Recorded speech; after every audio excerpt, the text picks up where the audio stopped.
Meu nome é Sargento Kenya Reis e, aos 29 anos, servi meu país em 2 missões no exterior. Mas nenhum campo de batalha foi tão brutal quanto a sala de estar dos meus pais na Pensilvânia. Você está se ouvindo, pai? As palavras saíram antes que eu pudesse impedi-las, mas seu rosto não se suavizou. Na verdade, endureceu. Você é um lixo sem educação, disse ele. Cada palavra era áspera e deliberada, como se ele estivesse me excluindo da família, sílaba por sílaba. A mãe nem esperou que ele terminasse. Sai daqui. Você não é ninguém. Ela disparou com a voz embargada apenas um pouco, como se até ela soubesse que tinha ido longe demais. Mas o orgulho não a deixou voltar atrás. Minha garganta apertou, mas não chorei. Antes de contar minha história, me diga de onde você está assistindo. Clique em curtir e inscreva-se. Se você já foi rejeitado pelas mesmas pessoas que deveriam amá-lo mais, esta é a história de como uma soldada rejeitada construiu seu próprio império. O silêncio naquela pequena casa de Aliquipa era um peso físico. Ele pesava sobre meus ombros, mais pesado do que qualquer mochila que eu já tivesse carregado. Lá fora, a neve de dezembro caía em flocos espessos e silenciosos, cobrindo a cidade moribunda com um manto branco. Mas o frio naquela sala de estar era diferente. Um frio profundo e penetrante que não tinha nada a ver com o clima. Ela irradiava das 2 pessoas sentadas à minha frente no sofá florido desbotado, uma relíquia de uma época em que esta casa e esta família talvez tivessem conhecido algum resquício de felicidade. Agora suas rosas outrora brilhantes estavam opacas, desgastadas por anos de ressentimento não expresso. Sentei-me em frente a eles, com as costas eretas, uma postura que me foi ensinada no treinamento básico e que desde então se tornou um mecanismo de defesa permanente. Meu pai, Frank, olhava fixamente para a televisão, embora eu soubesse que ele não estava assistindo ao jogo dos Steelers que piscava na tela. Os aplausos abafados da torcida eram apenas um ruído de fundo para a tempestade que se formava dentro dele. Seu silêncio fora uma arma tática durante todo o jantar, um prelúdio para o bombardeio inevitável. Ele finalmente o quebrou com um movimento repentino e violento, batendo o controle remoto na mesa de centro de madeira arranhada. O plástico fez um barulho seco e abafado. Era o som da sua paciência finalmente se esgotando. Ele olhou para mim então, e seus olhos continham a mesma expressão de desgosto cansado que ele normalmente reservava para um cortador de grama quebrado ou uma ferramenta enferrujada no fundo da garagem. Eu era um problema a ser resolvido, uma decepção que ocupava espaço há muito tempo. Senti o aperto familiar no estômago, a preparação para o impacto. Ele procurava uma desculpa, uma faísca para acender o pavio de suas próprias ambições fracassadas. Minha mãe, Carol, era um fantasma no quarto. Ela se movimentava de um lado para o outro, limpando a poeira imaginária, de costas para mim, incisivamente. Era uma postura defensiva que ela havia aperfeiçoado ao longo de décadas, uma maneira de desaparecer à vista de todos. Ela era especialista em estar presente mas ausente. Uma conspiradora silenciosa na guerra silenciosa do meu pai. O ar estava denso com o leve cheiro de cerveja Iron City, vinda da lata do meu pai, e com a história sufocante de tudo o que não foi dito. Viu o garoto Peterson hoje? Frank começou com a voz grave e rouca. O tiro inicial já tinha sido disparado. Acabei de comprar uma casa nova para os pais dele em Opevel. Trabalha no banco, um emprego de verdade. E você? Seu olhar percorreu meu uniforme, aquele que eu usará com orgulho poucas horas antes em um evento de recrutamento. Agora, sob seu olhar de desprezo, parecia uma fantasia. Ele apontou um dedo na minha direção, a unha grossa e amarelada. E você? Ainda brincando de soldado com essa roupa camuflada, correndo por aí como um peão do governo. Um desperdício. Respirei fundo, lenta e pausadamente, como se ensina a controlar a frequência cardíaca antes de entrar em uma situação hostil. Pai, sou sargento. Comecei, com a voz calma, sem demonstrar a turbulência interior. Ele me interrompeu com um aceno de mão, um gesto de absoluta rejeição. Eu não dou a mínima para o que você é, rugiu, sua voz ecoando nas paredes finas. Para mim, você é apenas o garoto que desistiu, escolheu o caminho mais fácil porque não era inteligente o suficiente para mais nada. As palavras tinham a intenção de ferir, e feriram. Mas foi a acusação de ter escolhido o caminho mais fácil, depois de 2 turnês, depois de anos de sacrifício, que finalmente rompeu minhas defesas. Foi então que fiz a pergunta que selou meu destino. Pai, você está ouvindo o que está dizendo? Seu rosto, já endurecido pela amargura, pareceu se transformar em granito. A raiva latente transbordou em uma fúria fria e cruel. E então vieram as palavras, proferidas como um veredito final. Você é um lixo sem educação, ele as proferiu. Cada sílaba precisa, projetada para causar o máximo de dano. Naquele momento, uma esperança desesperada e tola brilhou dentro de mim. Olhei para minha mãe. Ela ainda estava de costas para mim, mas estava paralisada, com a mão pairando sobre um porta-retratos. Rezei para que ela se virasse, para que dissesse alguma coisa, qualquer coisa para impedir aquilo. Por apenas um segundo, me deixei acreditar que a mãe ainda estava lá, em algum lugar. Ela se virou e se tornou sua aliada. Seus olhos encontraram os meus, e não houve suavidade nem simpatia, apenas um reforço frio e duro de sua ordem. Saia, sibilou ela, a voz um sussurro venenoso. Tremia, mas não de tristeza. Tremia com a força da sua própria crueldade. Seu irmão precisa da nossa ajuda. Ele está passando por dificuldades. Você estar aqui é só uma distração. Você não é nada. Ela não tinha apenas me mandado embora. Ela tinha me apagado. Com aquelas 3 palavras, você não é nada, ela anulou toda a minha existência. O sargento, o soldado, a filha, tudo se foi. Levantei-me. Meu corpo se movia com uma eficiência nascida do treinamento. Não havia lágrimas. Meus canais lacrimais haviam sido cauterizados há muito tempo por disciplina e necessidade. O exército me deu muitas coisas, mas a mais útil foi a capacidade de compartimentar a dor, de trancá-la atrás de uma parede de aço até que pudesse ser tratada mais tarde. Ou nunca. Assenti com um único e firme aceno de cabeça. Foi a única resposta que consegui. Eu estava aceitando as ordens finais dos meus comandantes. Enquanto caminhava em direção à porta da frente, pude sentir os olhares deles em minhas costas. Não me virei, mas sabia o que teria visto. Nem arrependimento, nem tristeza. Eu teria visto a satisfação silenciosa de um problema finalmente sendo resolvido. Saí para a varanda, sentindo o ar gelado como um choque bem-vindo. Minhas botas rangiam na neve recém-caída enquanto eu caminhava até o Ford alugado estacionado na calçada. Deslizei para o banco do motorista, sentindo o tecido sintético frio contra a minha pele. Girei a chave. O motor rugiu, ganhando vida, um som anormalmente alto no silêncio mortal da noite de inverno. Ecoou pelas ruas adormecidas da minha cidade natal. Mas não era o som de uma retirada. Não era o som da derrota. Era o toque de uma corneta. Era o sinal para o início de uma nova missão, a missão de libertar Kenya Reis. E estava começando agora. Dirigindo para o sul na Interestadual 79, longe do inverno rigoroso da Pensilvânia, o zumbido rítmico dos pneus no asfalto se tornou um zumbido hipnótico. A paisagem ficou borrada em uma mancha cinza e branca, mas minha mente estava dolorosamente clara. É engraçado como um único momento devastador pode agir como uma chave, abrindo um cofre de memórias que você achava que tinha enterrado. A ordem de expulsão do meu pai não foi o início da guerra. Foi apenas a batalha final de uma campanha que foi travada contra mim durante toda a minha vida. A crueldade desta noite não foi uma anomalia. Foi o ápice. Os fantasmas do meu passado viajaram comigo naquele carro alugado, suas vozes mais claras que o rádio. Lembrei-me dos jantares de domingo. Eles eram um ritual em nossa casa, uma instituição. Minha mãe passava a tarde toda preparando um peru assado, e seu aroma rico e saboroso enchia a nossa pequena casa. E eu era seu fiel subchefe. Descasquei as batatas, quebrei os feijões verdes e arrumei a mesa com nossos pratos deliciosos. Fiz isso porque a amava, mas também por causa de uma esperança desesperada e infantil de que minha contribuição seria vista, que meu esforço me garantiria um lugar à mesa, não apenas fisicamente, mas emocionalmente. Mas, assim que nos sentávamos, eu desaparecia. Os holofotes da família Reis só tinham espaço para uma pessoa, e essa pessoa era Adam. Meu pai comandava a audiência, sua voz cheia de orgulho enquanto interrogava Adam sobre seus últimos triunfos no campo de futebol americano da escola.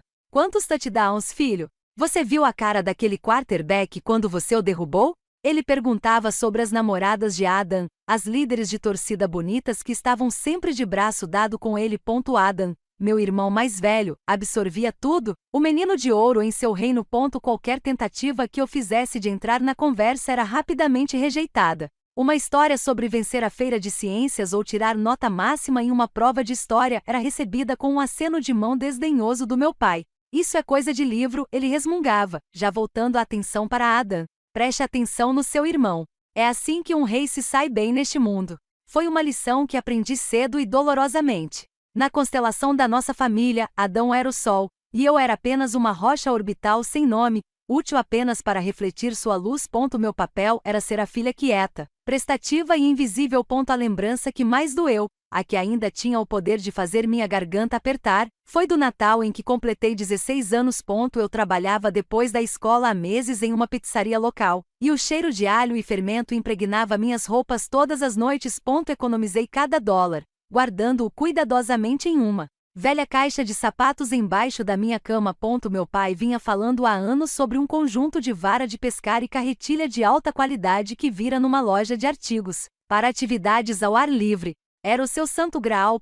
Então economizei, abrindo mão de filmes com amigos e roupas novas. Tudo pelo único objetivo de ver seu rosto se iluminar na manhã de Natal. Lembro-me de embrulhá-lo meticulosamente, com o coração batendo forte de expectativa. Na manhã de Natal, esperei até o final, entregando-lhe a caixa longa e de formato estranho. Ele o pegou, com um brilho de curiosidade nos olhos. Rasgou o papel e por um momento apenas encarou a haste de grafite reluzente e o carretel de prata polida. Prendi a respiração, esperando pelo sorriso, pelo abraço, por algum sinal de que meu sacrifício tinha significado alguma coisa. Em vez disso, ele o deixou de lado, encostando-o na parede. Obrigado, disse ele, com a voz monótona e evasiva. Era isso. Poucos minutos depois, Adam lhe entregou um pacote irregular e mal embrulhado. Dentro havia um moletom dos Steelers, daqueles que você compra em qualquer loja de departamentos. O rosto do meu pai se abriu num sorriso largo e genuíno. Ele soltou um grito de alegria e vestiu a camisa imediatamente. Ele desfilou pela sala de estar, exibindo-o para minha mãe e se gabando de seu filho incrível. Mais tarde naquela noite, quando fui levar o lixo para fora, vi meu presente. A vara de pescar estava abandonada em um canto empoeirado da garagem, esquecida, intocada. Meu dom, assim como meus esforços, assim como eu, simplesmente não eram bons o suficiente. Mas o verdadeiro momento de clareza, aquele que plantou a semente da minha fuga, veio em uma noite febril. Um ano depois. Eu estava doente com gripe, tremendo sob uma montanha de cobertores, meu corpo doendo com uma dor profunda e terrível. Algum tempo depois da meia-noite, mergulhei naquele espaço nebuloso entre o sono e a vigília e ouvi as vozes dos meus pais vindas da cozinha. Eles pensaram que eu estava dormindo. Ela está doente de novo, disse minha mãe com um suspiro pesado. É mais um pagamento jogado fora. A resposta do meu pai veio carregada de irritação, um tom que eu conhecia muito bem. Ela sempre foi frágil, não como Adam. Aquela garota é uma lutadora. Às vezes me pergunto se ela vale a pena. Ele não terminou a frase. Não precisava. As palavras pairavam no ar, mais frias do que a corrente de ar de inverno que penetrava pelas velhas janelas. Valeu a pena o esforço. Aos olhos deles, eu era um risco, um mau investimento, uma entrada no lado errado do livro razão da vida deles. A dor física da febre não era nada comparada à certeza fria e dura que me invadiu. Minha própria existência estava sendo pesada e medida, e eu havia sido considerada insuficiente. Foi naquela noite que a garotinha que ansiava desesperadamente pela aprovação do pai morreu. Em seu lugar, algo mais duro começou a se formar. Então, numa tarde de terça-feira no meu último ano, não contei a ninguém para onde estava indo. Passei direto pelo escritório do orientador educacional da faculdade e desci a rua até o centro de recrutamento do exército. O recrutador, um sargento de olhos gentis e aperto de mão firme, me perguntou por que eu queria entrar. Não contei a ele sobre os jantares de domingo, o presente de Natal ou a conversa baixinha da madrugada. Não contei que estava fugindo. Em vez disso, eu disse a ele que estava correndo em direção a algo. Senhor, eu disse, com a voz firme, quero encontrar um lugar onde meu valor seja medido pelas minhas ações, não pela opinião de outra pessoa. Quero uma família construída com base no respeito. No dia em que o ônibus chegou para me levar a Fort Jackson para o treinamento básico, ninguém da minha família estava lá para me ver partir. Quando o ônibus se afastou do meio-fio, olhei pela janela para os prédios cinzentos e cansados de Aliquipa, os esqueletos cor de ferrugem das antigas siderúrgicas permanecendo silenciosos contra o céu. Fiz um voto silencioso ao reflexo da garota na janela. A pessoa que eles deixaram para trás não seria aquela que retornaria. Depois de ser expulso, não. Dirigi sem rumo noite adentro. Minha retirada da Pensilvânia foi estratégica. Eu não estava fugindo. Estava avançando para uma nova posição. Eu tinha um destino. Flórida. Enquanto o avião cortava o céu escuro, deixando o cinturão da ferrugem congelado para trás, minha mente não estava mais ocupada com suas palavras venenosas. Em vez disso, deixei que ele viajasse de volta ao verdadeiro início da minha libertação, o ponto de partida da minha campanha secreta. Tudo começou em uma tarde triste e chuvosa em Fort Hood, Texas. quase uma década atrás. Enquanto outros soldados do meu pelotão saíam da base para tomar cerveja ou se acomodavam no quartel para uma sessão de Call of Duty, eu buscava refúgio na solidão silenciosa da biblioteca do posto. Era meu santuário, um lugar onde a posição não importava, e as únicas ordens que você tinha que seguir eram o sistema decimal de Dewey. Escondido em uma seção empoeirada e esquecida, encontrei uma cópia desgastada e de capa dura de um livro chamado O Investidor Inteligente por Benjamin Graham. Não abri o livro em busca de conselhos financeiros. Eu nem sabia bem o que estava procurando. Mas, enquanto eu lia, algo se encaixou com a força de um ferrolho de rifle travando na bateria. Eu não estava lendo um livro sobre finanças, estava lendo um manual de campanha para um tipo diferente de guerra. Graham não estava falando apenas de ações e títulos. Ele estava falando sobre avaliar o valor intrínseco de um alvo, sobre gerenciar riscos, sobre manter disciplina emocional e sobre atacar com força decisiva quando seu adversário, o mercado, estivesse tomado pelo pânico.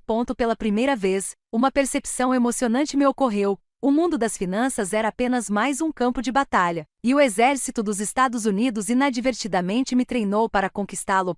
Minha primeira missão começou com meu magro salário de soldado. Não era muito, mas aprendi a conviver com uma frugalidade espartana que fazia meus colegas soldados coçarem a cabeça. Economizei cada dólar, tratando minha conta bancária como um depósito de munição, estocando para o momento certo. Esse momento chegou em 2012. O mundo financeiro estava em pânico total sobre o futuro da Apple após a morte de Steve Jobs. Os analistas gritavam que a magia tinha acabado, que a empresa era um navio sem leme. Mas eu não dei ouvidos ao barulho. Fiz meu reconhecimento. Passei as noites no quartel, não assistindo a filmes, mas examinando atentamente as demonstrações financeiras, os balanços patrimoniais e os relatórios de resultados da Apple. Eu os interpretei como briefings de inteligência, identificando seus pontos fortes e fracos. Vi uma fortaleza com fossos econômicos impenetráveis, fidelidade à marca, um ecossistema fechado e uma montanha de dinheiro. Enquanto todos os outros viam medo, meu treinamento me permitiu ver uma oportunidade. Juntei todas as minhas economias, cada centavo que tinha juntado, e executei a missão. Investi tudo na Apple. Nas raras vezes em que liguei para casa, a reação da minha família foi previsível. Tentei explicar o que estava fazendo, mas minhas palavras foram recebidas com desprezo. Vejo que você ainda joga seu dinheiro fora em coisas tolas, disse meu pai, com a voz cheia de condescendência. Eu ouvi a minha mãe ao fundo dizendo para ele não se incomodar. Para eles, eu era apenas uma menina brincando com sua pequena mesada. Mas não vacilei. Confiei na minha análise. Mantive a linha.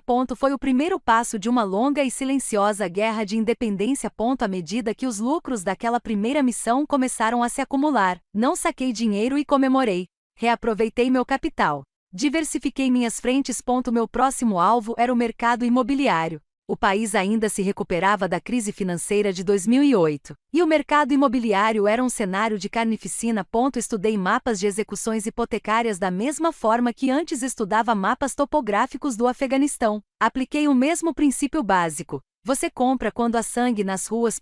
Do meu quartel na Alemanha, de uma base operacional avançada em Kandahar, conduzi minhas operações.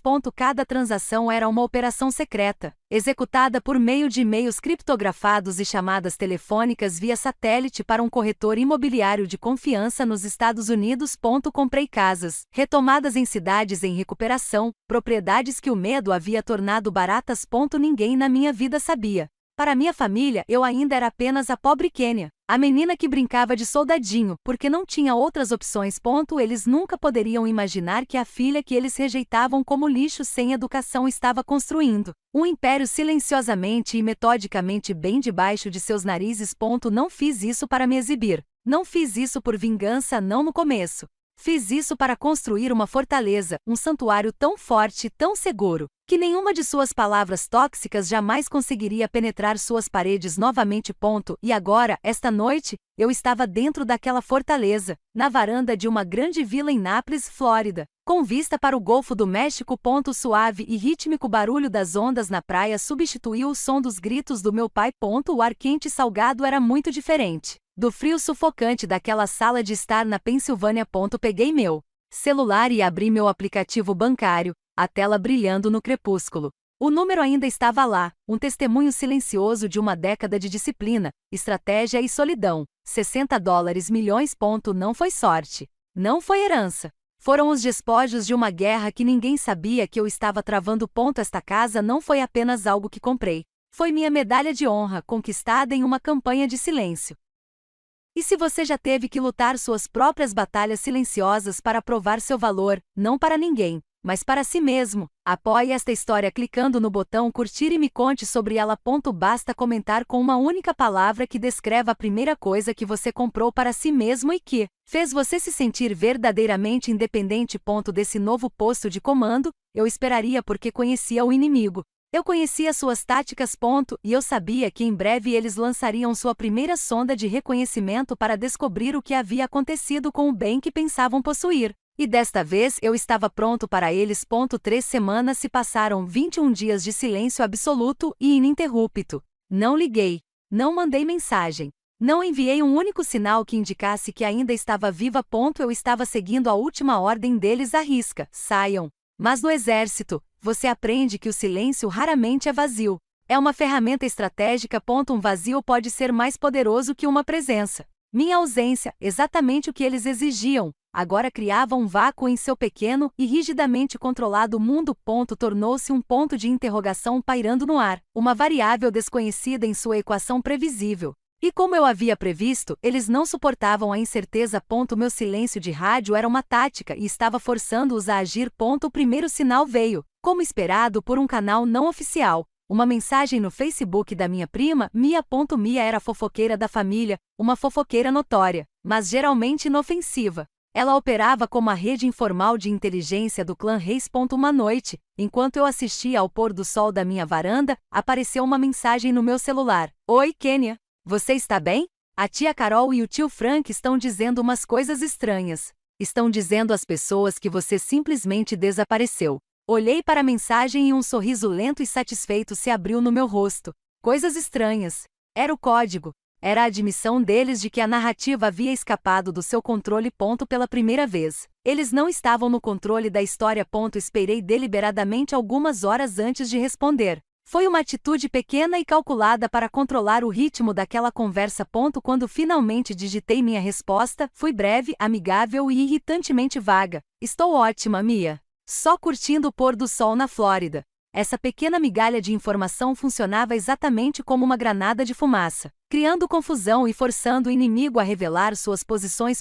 Poucos dias depois, uma série de investigações desajeitadas de reconhecimento começou. A noiva de Adam, uma mulher que eu só tinha visto 2 vezes, de repente curtiu uma foto minha no Instagram de 3 anos atrás. Foi uma tentativa desajeitada de entrar no meu radar. Então, recebi uma solicitação de amizade no Facebook de uma tia-avó de Ohio com quem eu não falava desde os 10 anos. Eles estavam tentando invadir meu perímetro, para encontrar uma brecha nas minhas defesas de informações. A campanha se intensificou. O ápice da espionagem desajeitada deles foi uma ligação perdida do meu pai. Eu estava preparando um coquetel na cozinha quando meu telefone vibrou na bancada de granito. O nome dele, Frank Reis, apareceu na tela. Durante toda a minha vida, aquele nome aparecendo no meu telefone desencadeou uma onda involuntária de ansiedade. Uma preparação reflexiva para uma crítica ou uma exigência. Mas desta vez, ao ver a tela se iluminar, não senti nada disso. Nenhum medo, nenhum pavor. Pela primeira vez, senti apenas uma sensação fria e calma de poder. Aprendi uma lição crucial no treinamento de oficiais: informação é poder. E quem controla o fluxo de informações controla o campo de batalha. Deixei o telefone tocar e tocar até que finalmente silenciou. Meu silêncio era a única resposta que ele receberia. Não demorou muito para que as consequências me afetassem. 2 dias depois, Mia me ligou com a voz vibrante, uma mistura de entusiasmo e descrença. Meu Deus, Kênia! Eles estão perdendo a cabeça aqui em cima, disse ela, as palavras saindo apressadas. O tio Frank está dizendo a todos que você provavelmente fugiu e está trabalhando em algum bar, queimando suas economias. A tia Carol disse à senhora Henderson, da casa ao lado, que você teve um colapso mental completo e teve que ser mandado embora para o seu próprio bem. Escutei, e uma risada silenciosa escapou dos meus lábios. Não era uma risada de alegria, mas de profunda e irônica satisfação. Eles ainda operavam com base em um velho manual, travando uma guerra que já havia acabado. Toda a estratégia dele se baseava em uma versão de mim que não existia mais. Quênia, o fracasso. Quênia, a decepção. Eles precisavam que eu fosse essa pessoa porque meu sucesso invalidaria os princípios fundamentais de toda a visão de mundo deles. Mia, eu disse calmamente, interrompendo seu relato frenético. Saí para a varanda com a vasta e cintilante extensão do Golfo do México se estendendo à minha frente. Bartenders geralmente não moram em casas com praia particular. Houve um silêncio atordoante do outro lado da linha. Eu quase conseguia ouvir as engrenagens girando em sua cabeça enquanto ela processava aquela nova informação. Você tem uma casa na praia? O espanto em sua voz era palpável. Sim, Mia, eu disse. Mais um momento de silêncio. Então a pergunta inevitável, aquela que seus pais, sem dúvida, a mandaram fazer. Você comprou? Ela sussurrou, como se a ideia fosse fantástica demais para ser dita em voz alta. Olhei para o horizonte, onde o sol poente pintava o céu com brilhantes pinceladas de laranja e roxo. Pensei na década de sacrifício, nas noites solitárias, na disciplina implacável e contei a ela a verdade simples e nua e crua que eu sabia que detonaria como uma bomba naquela pequena casa em Aliquipa. Eu não comprei, Mia, respondi com a voz clara e firme. Eu construí. O silêncio do outro lado da linha foi mais longo desta vez, mais pesado. Eu sabia que minha mensagem, minha declaração de independência, seria retransmitida ao quartel-general na Pensilvânia quase imediatamente. E eu tinha certeza absoluta de que eles não enviariam um batedor da próxima vez. Eles teriam que vir pessoalmente. Exatamente uma semana após o telefonema de Mia, exatamente como eu havia previsto, o emissário chegou. Era Adam. Claro, era Adam, meu irmão. O menino de ouro. O sistema de segurança da minha casa alertou meu telefone informando que havia um veículo no portão da frente. Assisti à transmissão ao vivo do que eu chamava de meu posto de observação no segundo andar, a sacada do meu quarto principal. Ele chegou em um Corvette C6, provavelmente com uma década de uso. Sua pintura preta, antes reluzente, agora exibia redemoinhos e pequenos arranhões sob o sol forte da Flórida. O motor fez um barulho cansado e estridente quando ele o desligou, o som de uma máquina tentando projetar uma potência que não possuía mais. O próprio Adam era um reflexo do seu carro. Ele usava uma camisa polo Ralph Lauren rosa impecável, mas estava um pouco apertada nos ombros, esticando as costuras como se ele estivesse tentando encarnar fisicamente um papel que não lhe cabia mais. Ele estava interpretando o papel do irmão mais velho, bem-sucedido e preocupado, mas a fantasia não lhe caía bem. Ele saiu do carro e ficou diante dos imponentes portões de ferro forjado, esticando o pescoço para apreciar a imensidão da casa. Seu rosto era uma mistura perfeita e genuína de espanto e descrença. Ele parecia um homem cuja compreensão do mundo acabará de ser violentamente destruída. Uma das regras fundamentais do seu universo, a de que ele era o bem-sucedido e eu fracassado, tinha acabado de ser provada falsa. Deixei-o esperar por 10 minutos inteiros. Observei-o ali parado, transferindo o peso do corpo de um pé para o outro, sob o brilho opressivo do sol do meio-dia. Eu queria que ele suasse. Queria que ele se sentisse, pela primeira vez na vida, um estranho. Eu queria que ele entendesse que não estava mais na Pensilvânia. Ele estava no meu território agora. Por fim, abri o portão com a campainha e desci para encontrá-lo. Não o cumprimentei na porta da frente. Em vez disso, esperei por ele no pátio, à beira da piscina infinita que se misturava perfeitamente com o azul do Golfo. Eu controlava o ambiente. Não o convidei para entrar em minha casa. Encontrei-o em um espaço neutro, ao ar livre, que ainda proclamava em alto e bom som o meu sucesso. Adam, eu disse, com a voz perfeitamente equilibrada enquanto ele se aproximava. O que traz a brisa da Pensilvânia até aqui? Ele tentou esboçar seu velho e familiar sorriso, aquele que sempre me colocava no meu devido lugar, mas ele vacilou em seus lábios, parecendo mais uma careta. Oi, mana, disse ele, com a voz excessivamente casual. Só estou aqui a negócios. Pensei em passar por aqui para ver como você está. A mamãe anda muito preocupada. A mentira era tão desajeitada, tão transparente, que era quase um insulto. Não sorri. Apenas o encarei diretamente, mantendo o olhar fixo até ele começar a se contorcer. Preocupada? Perguntei, com a voz um pouco mais grave. Ou ela te enviou em uma missão de reconhecimento? Seu sorriso ensaiado desapareceu completamente. Pego. Ele sabia que tinha sido pego.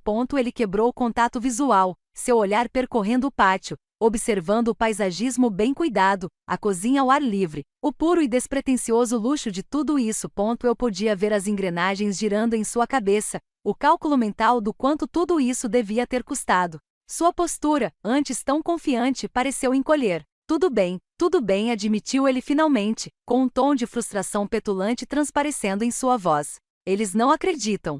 O papai está convencido de que você se meteu com um velho rico. A mamãe acha que você ganhou na loteria. Ninguém acredita que você conseguiria fazer isso. Não sozinha. Suas palavras confirmaram toda a minha avaliação estratégica. Não era apenas que eles não acreditavam no meu sucesso. Eles fundamentalmente não conseguiam aceitar sua origem. Reconhecer que consegui isso por meio da minha própria inteligência e disciplina seria reconhecer que o julgamento que eles fizeram de mim ao longo da vida foi completamente errado. E para pessoas como elas, admitir um erro é um destino pior que a morte. E qual era o seu objetivo específico, Adam? Insisti com a voz fria e clínica como o bisturi de um cirurgião. Confirmar os rumores e reportar ao comando? Ele não respondeu. Apenas olhou fixamente para a superfície cintilante da piscina. Seu silêncio era uma confissão. E naquele momento de silêncio, vi brilhar em seus olhos, cru e desprotegido. Não era admiração. Não era orgulho. Era inveja pura e genuína. A inveja amarga e corrosiva de um homem a quem disseram a vida toda que ele era o vencedor, o campeão, a estrela, agora forçado a confrontar a realidade de que o soldado quieto e esquecido que ele sempre dispensou havia conquistado uma vitória que ele nem conseguia compreender. O ex-quarterback do ensino médio atingiu o auge aos 18 anos e sabia disso. Eles querem ver você, ele disse finalmente. As palavras soando como se ele estivesse transmitindo uma ordem de um oficial superior. Uma risadinha sem graça escapou dos meus lábios. Não, Adam corrigiu gentilmente, como se estivesse explicando um conceito complexo para uma criança. Eles não querem me ver. Querem ver o que eu tenho. Ele não tinha contra-argumentos. A verdade da minha afirmação era inegável. Ele começou a se virar, sua missão fracassada claramente chegando ao fim. Antes que pudesse recuar, dei-lhe sua ordem final. Adam, eu disse, minha voz o paralisando. Ele se virou, um lampejo de sua antiga arrogância retornando, como se esperasse que eu cedesse. Diga a eles, eu disse com a voz calma, mas carregada da firmeza inquebrável de uma ordem, que se quiserem conversar, podem vir pessoalmente na próxima vez. Cansei de receber mensagens por emissários. Observei-o se afastar, a camisa polo apertada demais parecendo constrangê-lo ainda mais. Seu ataque havia sido um fracasso catastrófico, e ele estava prestes a entregar um relatório que forçaria os generais a irem para o campo de batalha. Eles chegaram numa manhã de terça-feira. Não houve nenhum telefonema, nenhuma mensagem de texto, nenhum aviso. Simplesmente apareceram. Como se tivessem sido convocados pela minha resistência. Eles operavam sob a suposição de que sua autoridade parental era uma chave universal, capaz de destrancar qualquer porta que eu tentasse fechar. Minha câmera de segurança enviou um alerta para o meu celular. Um sedã branco alugado estava estacionado em frente ao meu portão. Abri a imagem. Eram eles. Meu pai, Frank, estava com os ombros jogados para trás, o maxilar cerrado, parecendo menos um pai em visita e mais um general chegando para inspecionar um posto avançado desonesto. Minha mãe, Carol, estava ao lado dele, com o rosto coberto por um par de óculos de sol de grife enormes, cômicos e deslocados. Era um escudo emocional, um acessório barato no drama que ela estava prestes a dirigir. Eles apertaram o botão do interfone. Eu vi a notificação no meu celular e não fiz nada. Um minuto depois, o aparelho tocou novamente. Deixei tocar. Queria que eles entendessem que aquele não era mais o território deles. Esta era uma fronteira fortificada e a entrada não era garantida. Após o terceiro toque, finalmente caminhei até a enorme porta de mogno da frente. Girei a tranca, o som ecoando com firmeza metálica no saguão de mármore, e a abri. Mas só uma fresta. Posicionei meu corpo na abertura, uma barreira física, um portão humano. Meu limite, minha linha final de defesa. Meu pai falou primeiro, examinando o pouco que conseguia ver da casa atrás de mim. Então é real, resmungou ele. Não houve nenhum olá, nenhuma saudação. Não foi uma pergunta.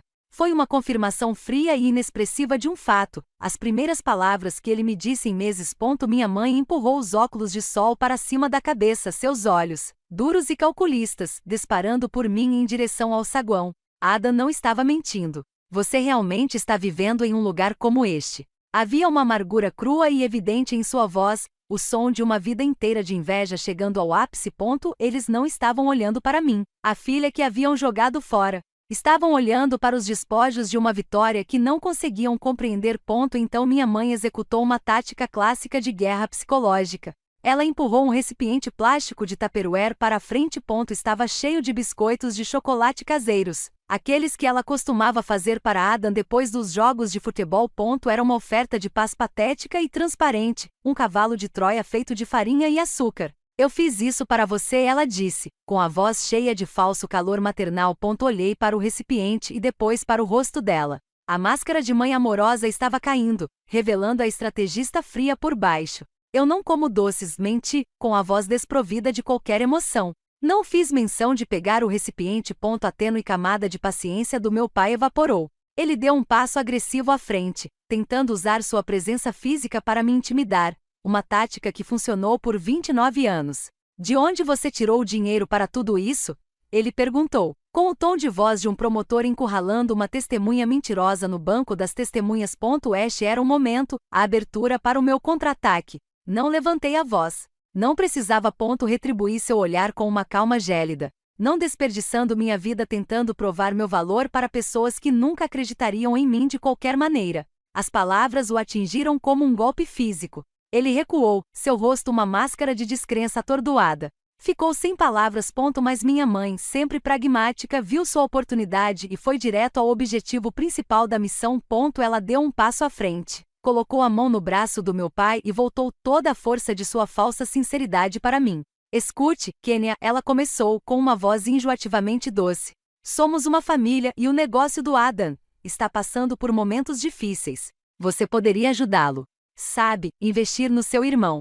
E lá estava a exigência, envolta na linguagem do amor, a fatura por uma infância de negligência. A audácia absoluta e de tirar o fôlego de tudo aquilo foi o que finalmente quebrou meu controle. A raiva que eu havia guardado por anos, a fúria fria e disciplinada, invadiu-me. Uma risada aguda e sem humor escapou dos meus lábios. Família, repeti a palavra, deixando-a pairar no ar entre nós como um cheiro ruim. Isso é hilário. Quando eu era um soldado sem nada no meu nome, você me chamou de lixo e me expulsou de casa. Agora que você acha que eu tenho dinheiro, aparece na minha porta falando sobre família e investimentos. Seus rostos alternavam uma rápida série de emoções, da confiança arrogante à indignação justificada e, finalmente, a um estado de completa confusão. O roteiro havia sido invertido. A filha quieta e obediente se fora, e em seu lugar estava uma estranha com quem eles não sabiam lutar.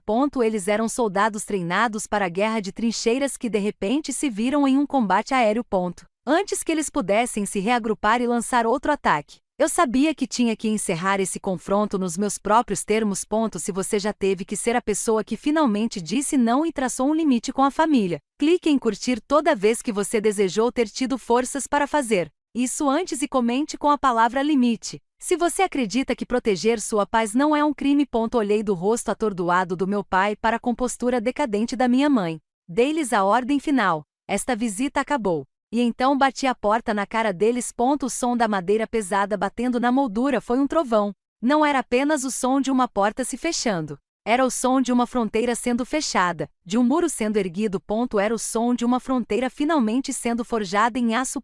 No momento em que a porta bateu, meu telefone se tornou uma zona de guerra. A declaração do meu limite foi interpretada como uma declaração de guerra. Um bombardeio de artilharia imediato e implacável começou. Chamadas perdidas do meu pai, da minha mãe e do Adam se acumulavam na minha tela como cápsulas de balas usadas. Eles não deixaram mensagens de voz. As ligações eram silenciosas, afirmações suspensas de seu direito à minha atenção, uma forma de terrorismo psicológico de baixo nível, criada para me desgastar. Quando as ligações não foram atendidas, as mensagens de texto começaram. Meu pai liderou o ataque, suas palavras duras e grosseiras como estilhaços. Quem diabos você pensa que é para bater a porta na minha cara? Você não se afasta da família assim do nada. Nós te fizemos. Você nos deve uma. Ele não falou sobre amor ou conexão. Falou sobre propriedade, como se eu fosse uma ação na qual ele investiu, mas que agora se recusa a pagar dividendos. Suas palavras eram uma reivindicação, uma exigência de pagamento de uma dívida com a qual eu nunca havia concordado. Quando seu ataque frontal de intimidação não conseguiu romper minhas defesas, minha mãe mudou de tática. Ela lançou uma campanha de guerrilha emocional. Mensagens longas e confusas começaram a chegar a qualquer hora, cada uma delas uma bomba de culpa cuidadosamente elaborada. Ela escreveu sobre as noites sem dormir quando eu era uma criança doente, sobre os sacrifícios que ela fez, os sonhos que ela desistiu. Eu só queria o melhor para você, Kênia. Uma família deve se apoiar mutuamente. Como você pode ser tão insensível com seu próprio irmão? Ele é seu sangue. Ela transformou a memória em uma arma, transformando a história compartilhada em munição.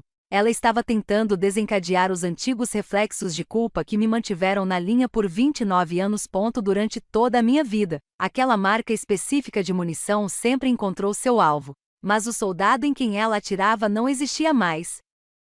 O sargento que havia tomado seu lugar agora estava equipado com um novo tipo de armadura emocional. Li as mensagens. Reconheci a tática e as apaguei sem responder. Durante as longas noites do cerco, dormir era impossível. A casa estava silenciosa, mas minha mente era uma cacofonia de palavras digitadas e faladas. Eu pegava meus fones de ouvido e ia sentar na beira da piscina, a superfície plácida da água contrastando fortemente com a turbulência que me era dirigida. Eu não ouvia música. Eu ouvia Brené Brown nessas noites. Seu sotaque texano calmo e reconfortante tornou-se meu comandante, meu conselheiro espiritual. Eu ouvia suas palestras no TED e audiolivros, absorvendo suas palavras como um soldado absorvendo um briefing crítico antes de uma missão. Ouvia-a dizer: claro é gentil, obscuro é cruel. Ouvia-a explicar que estabelecer limites não é um ato de agressão, mas um ato de respeito próprio. Ela deu um nome à culpa que minha mãe tentava transformar em arma. Ela a chamou de vergonha. Ela falou sobre como não somos responsáveis pela decepção dos outros quando nos recusamos a ser manipulados. Suas palavras não foram uma revelação, foram uma confirmação. Eles forneceram a estrutura acadêmica e psicológica para o que meu instinto, meu treinamento e meu próprio instinto de sobrevivência estavam me dizendo o tempo todo. Isso não era amor, era controle. Isso não era família. Era uma situação de reféns. E percebi que a única maneira de realmente acabar com aquilo não era construir um muro mais alto ou cavar uma vala mais profunda. A única maneira era redesenhar o mapa completamente e declarar meu próprio território soberano. Então, não respondi a nenhuma mensagem. Não atendi nenhuma ligação. Meu silêncio contínuo era uma contraofensiva psicológica. E eu sabia que isso os estava levando ao desespero. Mas meu silêncio não era passivo. Eu não estava apenas escondido na minha fortaleza. Eu estava no meu centro de comando, planejando meu ataque definitivo. Eu passava meus dias no telefone, não com eles, mas com uma equipe de pessoas que operavam com base na lógica e na lei, não na culpa e na obrigação. Eu havia contratado um dos principais escritórios de advocacia da Flórida, um grupo poderoso especializado em gestão de patrimônio e, mais importante, em disputas familiares de alto conflito. Eles entendiam as táticas do inimigo melhor do que eu. Certa noite, levei meu laptop para o terraço. A vasta e negra extensão do Golfo do México se estendia diante de mim, silenciosa e infinita. A única luz vinha do brilho frio, azul esbranquiçado da minha tela. Nela, estava o rascunho final de um documento legal que minha nova equipe havia preparado. Foi preciso. Foi clínico. Foi totalmente desprovido de emoção. Foi minha arma suprema. Eles poderiam sitiar minha paz com uma saraivada interminável de palavras e memórias como armas. Mas eu estava prestes a revidar com algo contra o qual eles não tinham defesa. A lei. Quando o cerco psicológico deles não conseguiu me levar à rendição, eles fizeram exatamente o que eu sabia que fariam. Lançaram um ataque terrestre total. Era tarde de sexta-feira, um horário que eles provavelmente calcularam que eu estaria mais fraco, relaxando após a semana. O sedã alugado deles apareceu no meu portão novamente, e sua presença no meu feed de segurança parecia menos uma visita e mais uma violação. Desta vez, eles não se preocuparam com o interfone. Esperaram, espreitando como predadores em uma caixa de metal barata, até que um caminhão de entrega da UPS passasse. Num gesto de descarada arrogância, eles seguiram de perto o caminhão, passando pelos portões antes que pudessem fechá-los. Foi uma violação flagrante do meu perímetro, uma invasão de propriedade. Mas eu estava pronto. Já havia dado ordens à minha pequena e discreta equipe de segurança. Os dois homens, ambos ex-policiais militares, entendiam perfeitamente as regras de combate. Observem, eu lhes disse. Registrem tudo. Vocês são testemunhas. Não intervenham, a menos que haja violência física. Eu não estava apenas me protegendo fisicamente. Eu estava protegendo a verdade.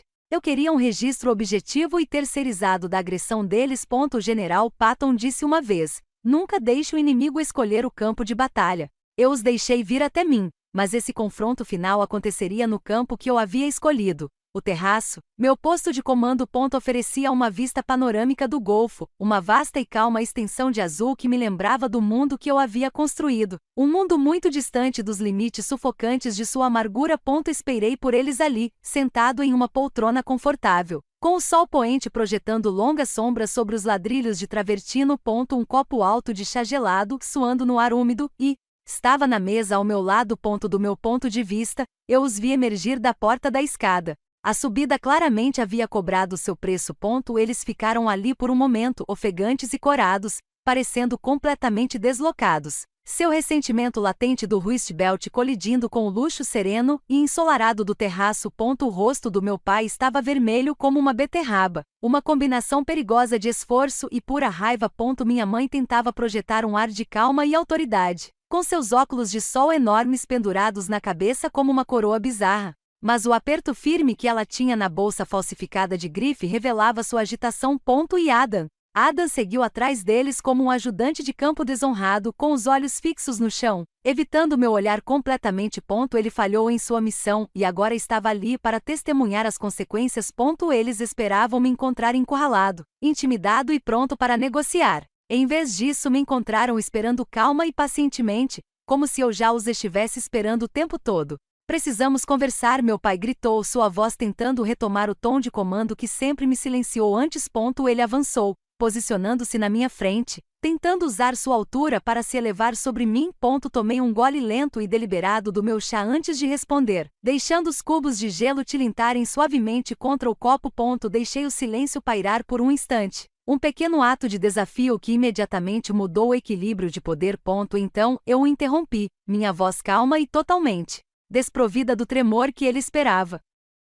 Concordo, eu disse, encontrando seu olhar furioso. Vamos conversar. Há tanta coisa para discutir. Podemos começar com o dia em que você me chamou de lixo sem educação na minha própria casa de infância. Ou talvez pudéssemos falar sobre o momento em que minha mãe me expulsou de casa enquanto meu próprio irmão assistia e não fazia nada. Poderíamos discutir os natais em que fui ignorado ou os anos em que cada uma das minhas realizações acadêmicas e militares foi descartada como inútil.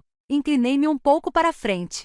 Qual tópico você gostaria de abordar primeiro? As palavras, as verdades que eu havia engolido e sufocado por uma vida inteira, foram liberadas. Não foram proferidas como um grito de raiva, mas como uma saraivada de tiros precisos e direcionados. Cada frase era um projétil atingindo seu alvo, rasgando a fina armadura da autojustiça. Eles congelaram. Suas expressões eram uma mistura de choque e indignação. Eles tinham vindo ali para fazer exigências, para dar sermão, para tomar. Eles não estavam preparados para serem confrontados com a realidade nua e crua de suas próprias ações. Pela primeira vez em suas vidas, o espelho estava sendo colocado diante de seus rostos, e eles não reconheceram os monstros que os encaravam. Meu pai gaguejou, sua autoridade se desintegrando em uma defesa fraca e patética. Isso era para te tornar mais forte, gaguejou ele, seus olhos se voltando para minha mãe em busca de apoio. Queríamos que você fosse forte. Levantei-me da cadeira com movimentos lentos e deliberados. Caminhei até o parapeito de vidro na beira do terraço e fiquei diante dele, olhando-o diretamente nos olhos, algo que eu nunca ousara fazer antes. Não respondi com a voz baixa, mas carregada de convicção absoluta. Você não queria que eu fosse forte. Você não conseguiria lidar com uma filha forte que não seguiu o caminho que você traçou para ela. Você precisava de alguém para culpar pelas suas próprias decepções, por uma vida que não saiu como você achava que merecia. Então voltei meu olhar para minha mãe, que se encolheu como se eu a tivesse atingido fisicamente. E você, eu disse, minha voz suavizando um pouco, não por pena, mas por uma espécie de tristeza clínica. Você precisava de um sacrifício pelo seu menino de ouro. Você precisava que alguém fosse pequeno para que ele pudesse se sentir grande. O propósito de uma filha no seu mundo era ser a atriz coadjuvante no papel principal do irmão. Por fim, dei um passo para trás, criando um espaço entre nós, uma representação física do abismo emocional que sempre existiu. Fiz minha declaração final. A crença central que forjei no fogo da negligência deles. Uma família não exige provas de que você é digno do amor deles. Uma família não desaparece quando você está com dificuldades, só para reaparecer com as mãos estendidas quando você tem sucesso. Deixei as palavras pairarem no ar tranquilo entre nós, uma verdade final e inegável. Meu pai, com o rosto pálido e toda a energia perdida, sussurrou uma pergunta mais para si mesmo do que para mim. Então é isso? É o fim?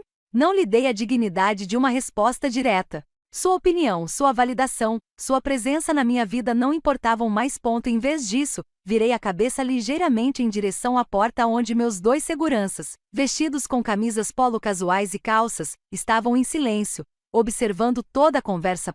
Eles eram minhas testemunhas, meus guardiões silenciosos. Fiz um leve, quase imperceptível, aceno de cabeça para o homem na liderança. Por favor, acompanhem meus convidados para fora, ordenei, minha voz ecoando com uma autoridade que eles nunca tinham ouvido antes. Na manhã seguinte, acordei antes do sol nascer. No silêncio que antecede o amanhecer, a casa estava profundamente silenciosa. Não era apenas a ausência de barulho, era a ausência de tensão, o zumbido suave de ansiedade que vinha me acompanhando constantemente há semanas, a sensação de esperar pelo próximo ataque, desaparecera. A batalha havia terminado. O silêncio que restou era profundo e pacífico.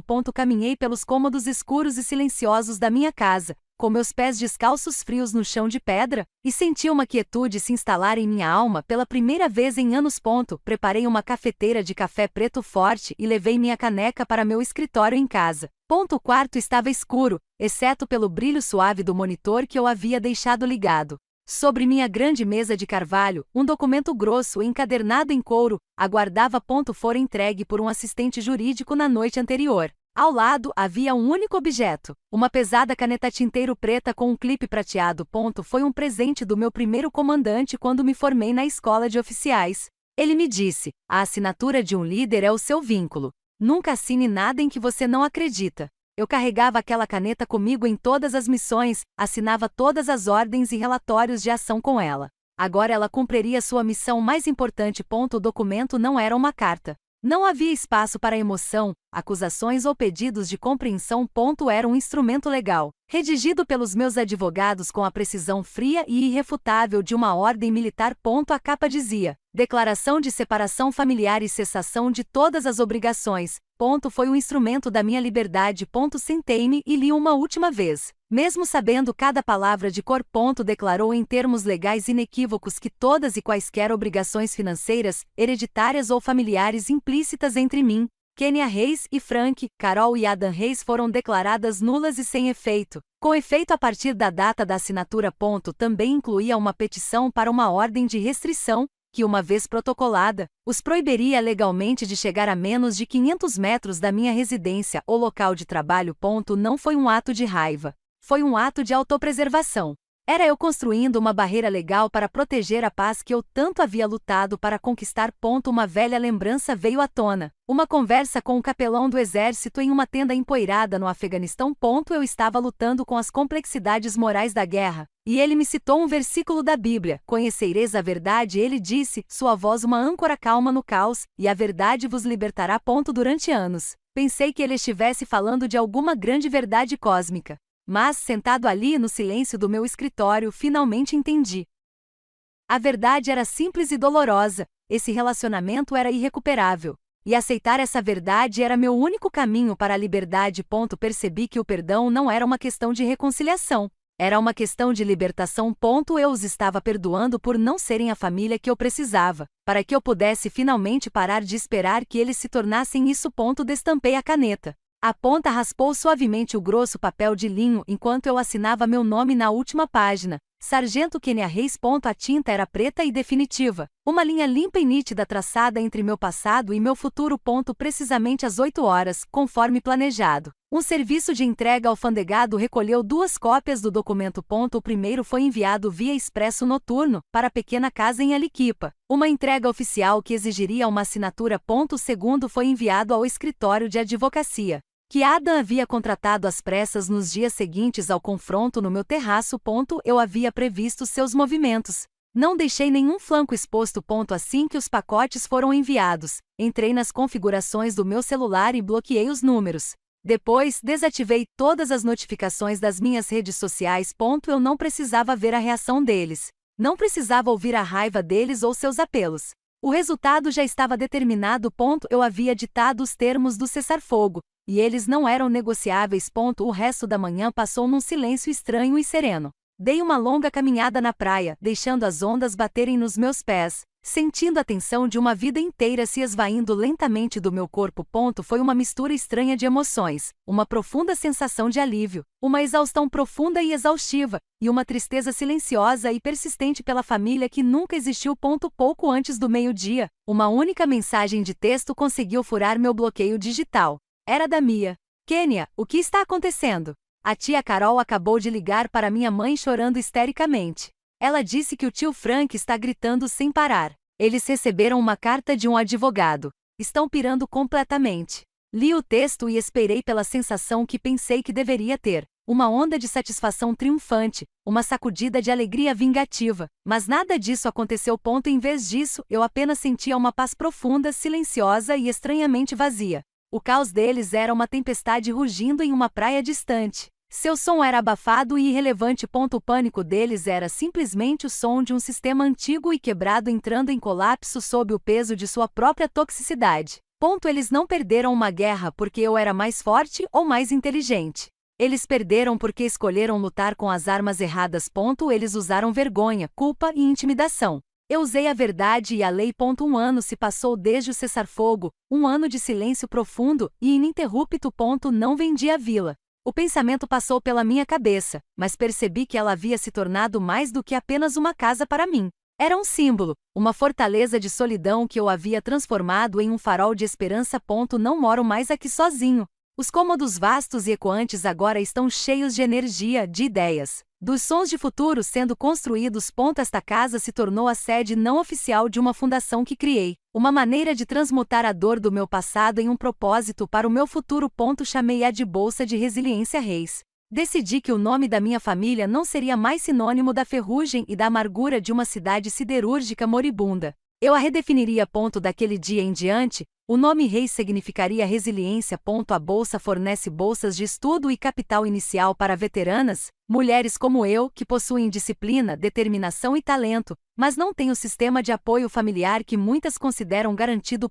Nas tardes de sábado, meu pátio deixa de ser um santuário silencioso para se tornar uma incubadora de sonhos. O ar, antes parado, agora vibra com conversas animadas e risadas. Hoje, um grupo de 5 mulheres está reunido em volta da grande mesa de teca perto da piscina. Maria, uma ex-médica do exército com uma intensidade discreta, nos apresenta o plano de negócios para um aplicativo de saúde mental que está desenvolvendo para veteranos em transição para a vida civil. Sua paixão é palpável, sua visão é clara. À sua frente, Sara, uma ex-engenheira da Força Aérea perspicaz, desenrola um conjunto de projetos para uma empresa de painéis solares modulares que está lançando. Seus projetos são brilhantes, inovadores, e eu sei que ela vai mudar o mundo. Sento-me entre eles, ouvindo, fazendo perguntas, oferecendo conselhos. Não sou apenas sua benfeitora, sou sua mentora, sua colega, sua irmã de armas. Compartilhamos histórias de guerra, tanto as do campo de batalha quanto as da retaguarda. Falamos sobre as cicatrizes invisíveis que todos carregamos e os sonhos audaciosos que nos fazem seguir em frente. Percebo que está é a família que procurei a vida toda, não uma família unida pela loteria aleatória do sangue, mas uma forjada no fogo da experiência compartilhada.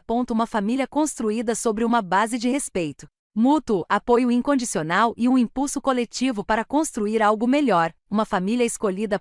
De vez em quando, ainda recebo notícias do velho mundo. Mia atua como correspondente relutante, transmitindo pequenos fragmentos de informação.